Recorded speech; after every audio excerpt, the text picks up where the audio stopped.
Madam, ఇప్పుడు రీసెంట్‌గా చూసుకుంటే మన ట్రైనీ ఐపీఎస్ ఉదయ్ కృష్ణారెడ్డి గారు. ఇతను ఒక కానిస్టేబుల్ నుంచి ఐపీఎస్ ఆఫీసర్ అయ్యారు.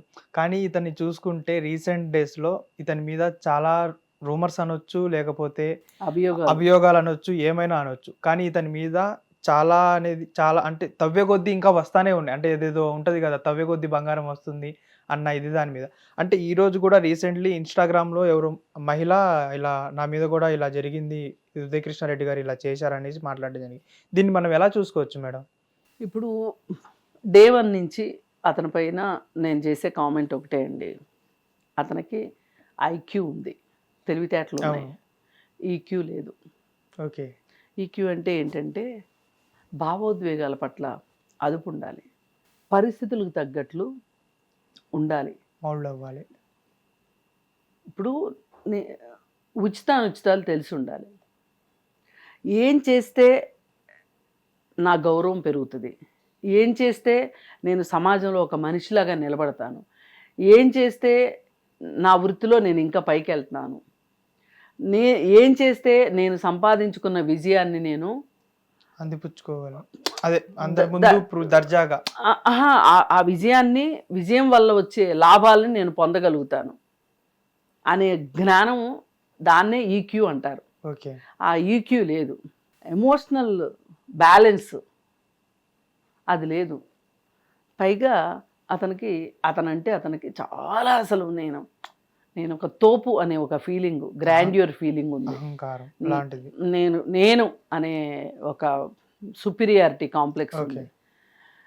ఎవరైతే మనసులో ఇన్ఫీరియర్గా ఫీల్ అవుతారో వాళ్ళు పైకి సుపీరియర్గా ఉన్నట్లు నటిస్తారు. ఇది ఒక లక్షణం. అయితే ఇతనికి పాపం చిన్న వయసులో తల్లిదండ్రులు చనిపోయారు, అమ్మమ్మో నాయనమ్మో పెంచి పెద్ద చేసింది, బాగా చదువుకున్నాడు, యాంబిషియస్గా ఉన్నాడు, కానిస్టేబుల్ ఉద్యోగం వచ్చింది. ఆ కానిస్టేబుల్ ఉద్యోగంలో అతను పై అధికారుల పెత్తానాన్ని సహించలేక ఉద్యోగం వదిలేశాడు. వాళ్ళేదో తన రాచి రంపాన పెట్టారు, తననొక్కడనే పనిష్ చేశాడు అనే ఉద్దేశంతో అది వదిలిపెట్టేసేసి 4 అటెంప్ట్లు కష్టపడి అటెంప్ట్ చేసి అతను ఐపీఎస్ తెచ్చాడు, యూపీఎస్సిలో వచ్చాడు. ఇది ఈ ట్రాన్స్ఫర్మేషన్ ఏదైతే ఉందో, ఈ జర్నీ ఏదైతే ఉందో, ప్రతి ఒక్కరికి స్ఫూర్తిదాయకమైన జర్నీ ఇది. ఇప్పుడు ఎవరైనా ఆస్పిరెంట్స్ ఉంటారు, యూపీఎస్సీ ఆస్పిరెంట్స్, వాళ్ళకి ఇతను స్టోరీ ఒక పెద్ద ఇన్స్పిరేషన్ ఇస్తుంది. ఇది మనకు పైకి కనిపించే విషయం. లోపల ఉన్న విషయం ఏంటి అంటే, అసలు ఇతను ఆ రోజు ఆ ఉద్యోగం మానేసి, అది కానిస్టేబుల్ జాబ్ మానేసి సీనియర్ల పైన కంప్లైంట్లు చెప్పే విధానం చూస్తేనే అతనిది బాగా కంప్లైనింగ్ నేచరు. ఏదైనా రెండో వాళ్ళ పైన వేసే భారము, రెండో వాళ్ళ మీద నెపాలు వేసే మెంటాలిటీ అని ఆ రోజే అనిపించింది నాకు. ఇతను ఎందుకో కొంచెం తేడాగా ఉన్నాడు. ఇప్పుడు పోలీస్ వ్యవస్థలో ఆర్డర్లీ వ్యవస్థ ఉంది. పై వాళ్ళు కింద వాళ్ళని మనుషుల్లాగా చూడరు. ఓకే. వాళ్ళతో అన్ని పనులు చేయించుకుంటారు. బాస్ ఈజ్ ఆల్వేస్ రైట్ అన్నట్లు ఉంటారు. అదే ఇప్పుడు ఈయన సిఐ అయ్యాడు అనుకోండి, ఈయన కింద ఈయన అలాగే చూస్తాడు. అది ఒక జాడ్యం అయిపోయింది డిపార్ట్మెంట్లో. దాన్ని అలా అర్థం చేసుకోకుండా, కానీ ఏం వేధింపులు చేసినా తప్పు చేయకూడదు, సీనియర్ అయినంత మాత్రాన వేధింపులు చేయాలని ఎక్కడా లేదు. ఇప్పుడు ఇతను ఏమనుకున్నాడంటే, కానిస్టేబుల్గానే నేను ఉంటే గనక నెమ్మదిగా నేను ప్రమోషన్స్ తీసుకుని పైకి వెళ్ళే ప్రాసెస్లో నేను చాలా కష్టపడాల్సి వస్తుంది, కానీ నేనే బాస్ లాగా అయిపోవాలి అనే ఉద్దేశంతో అతను అక్కడ ఆ జాబ్ వదిలేసేసి కష్టపడి తెచ్చుకున్నాడు జాబ్. అందులో ఏమి మనం అనుమానించాల్సిన అవసరం లేదు. కానీ ఇప్పుడు ట్రైనింగ్కి వచ్చాడు. ఈ ట్రైనింగ్కి వచ్చిన తర్వాత ఇప్పుడు ఈ యూపీఎస్సి కొట్టిన తర్వాత అతను చాలామంది అతన్ని ఇంటర్వ్యూస్ చేశారు. ఆ ఇంటర్వ్యూస్ చేసిన ప్రతిసారి అతను ఆ కానిస్టేబుల్గా ఉన్నప్పుడు పడ్డ కష్టాలు, దూషించారో అది, ఇవన్నీ వరుసగా గుర్తుపెట్టుకొని వీటన్నిటినీ చెప్పటం, అలాగే తాను ఎంత కష్టపడింది అవన్నీ చెప్పటం, తను సాధించింది చెప్పటం, ఇదంతా చూసిన వాళ్ళు ఆ వీడియోస్ కింద కామెంట్స్ పెడతారు. మేము కూడా మీలా అవ్వాలనుకుంటున్నాము, అవుతామంటారా, లేకపోతే మీరు మీరు చాలా గొప్పండి, మీరు అలా చేశారండి, మీరు వీళ్ళు కూడా కామెంట్స్ పెట్టి, ఇవన్నీ చూసేసరికి అసలు నన్ను మించిన వాడు లేడు, నేను ఒక అలెగ్జాండర్ చక్రవర్తిని అనే ఫీలింగ్కి అతను వెళ్ళిపోయి అందులోంచి దిగట్లేదు. ఈ ప్రాసెస్లో కొంతమంది మహిళలు కూడా ఇతన్ని కాంటాక్ట్ చేశారంట, అంటే ఇతని సక్సెస్ చూసి. అయితే వాళ్ళు పర్సనల్గా మాట్లాడదామన్నారు, నాతో పరిచయం పెంచుకుంటామన్నారు, నాతో రిలేషన్షిప్లోకి వస్తామన్నారు. అవును, తప్పేంటి అని అడుగుతున్నాడు. ఇంత జరిగిన తర్వాత, ఇంత అయిన తర్వాత జైలుకు కూడా వెళ్ళి రిమాండ్లో ఉండి కస్టడీలో మాట్లాడాల్సిన మాటలా ఇవి? అంటే ఇప్పటికీ అతనికి జ్ఞానోదయం కాలేదు, అంటే ఇప్పటికీ అతను ఎమోషనల్ ఇంబ్యాలెన్స్లోనే ఉన్నాడు. అతను ఎమోషనల్ ఇంబ్యాలెన్సెస్ ఉన్నవాళ్ళు మాత్రమే ఇట్లా మాట్లాడతారు. ఇప్పుడు ఒకటండి, నాకు బ్యాలెన్స్ ఉంది, నేను ఏదైనా చెయ్యాలి అంటే ఒక్క క్షణం ఆలోచిస్తాను, అమ్మో ఇది చేస్తే నాకు నష్టమా లాభమా, నేను చెయ్యొచ్చో చేయకూడదా, ఒక విచక్షణ. ఏదైతే అదైంది, చస్తే చస్తాను, చూసుకుందాము అని వెళ్ళాను అనుకోండి, బొక్క బొర్రలో పడ్డాను అనుకోండి, నష్టం ఎవరికి? నాకే కదా.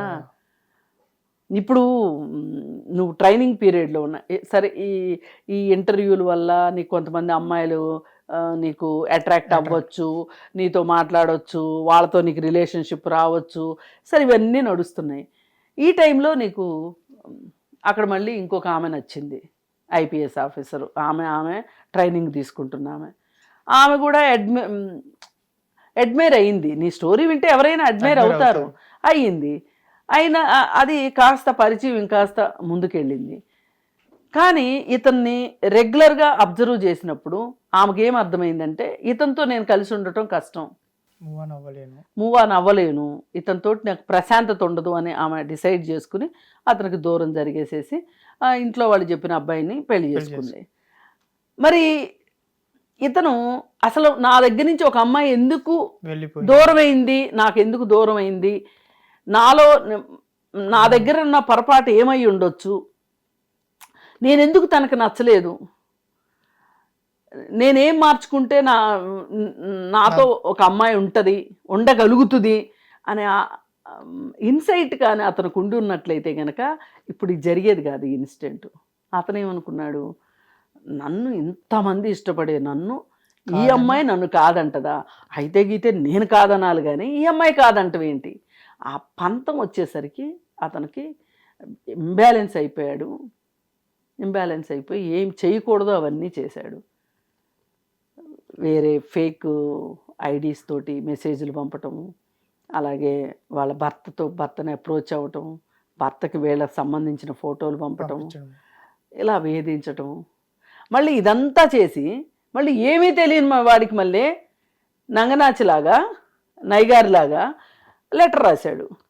ఆమె అంతా చేసింది, నాకు దగ్గరకు వచ్చింది, ఆమె వెళ్ళిపోయింది, వేరే పెళ్లి చేసుకుంది, పోనీలే అని నేను అనుకుంటే మళ్ళీ ఆమె వచ్చి రిలేషన్షిప్ కొనసాగిద్దామంది అని మొదలెట్టాడు, లెటర్ రాశాడు. ఏం ప్రూవ్ చేద్దాం అనుకున్నావు ప్రపంచానికి నువ్వు? ఇంత అబద్ధాలు కరెక్ట్ కాదు.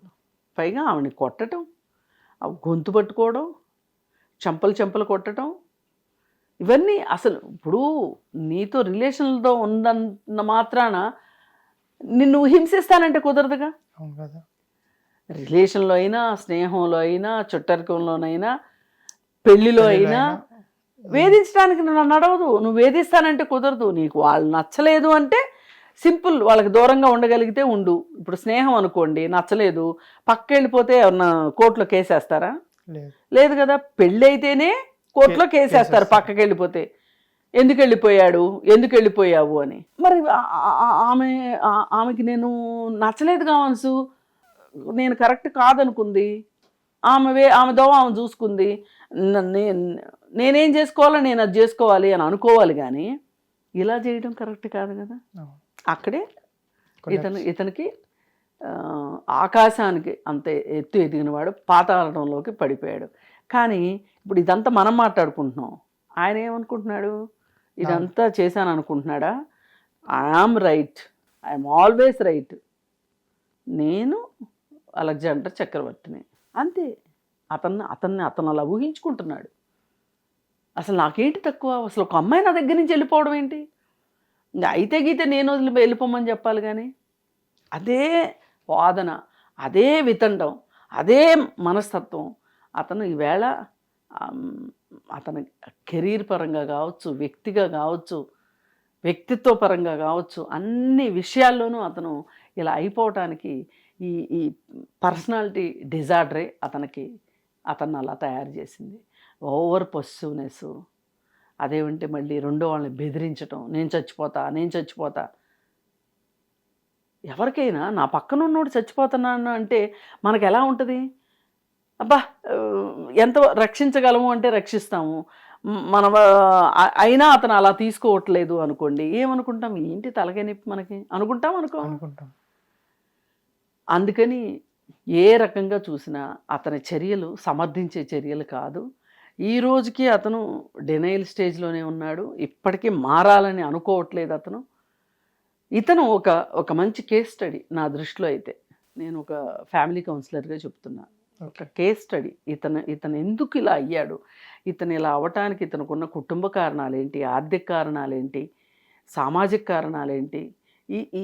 ఏ వ్యక్తి, ఏ జీవి కూడా పుట్టుకతోనే దొంగలు నేరస్తులుగా పుట్టరు ఎవరు, ఏ మనిషి కూడా. పుట్టిన తరువాతే జరుగుతాయి. పైగా ఇది ఓవర్ నైట్ వచ్చేది కూడా కాదు. ఇది అలా పెంచుకుంటూ వెళ్ళాడు అతను. పైగా అతనికి తల్లి తండ్రి లేకపోవటం, నాయనమ్మ ఒక్కటే ఉండటం, ఇవన్నీ కారణాలు. కానీ ఏ క్షణంలోనైనా నేను ఇలా ఉండటం కరెక్ట్ కాదేమో అని గనక అతను ఆలోచించి ఉండుంటే, ఆ రీవైరింగ్ చేసుకుంటే, రీఇంజనీరింగ్ చేసుకుని ఉండుంటే గనక బాగుండుండేది. ఇప్పటికైనా మించిపోయింది లేదు. ఇప్పటికైనా అతను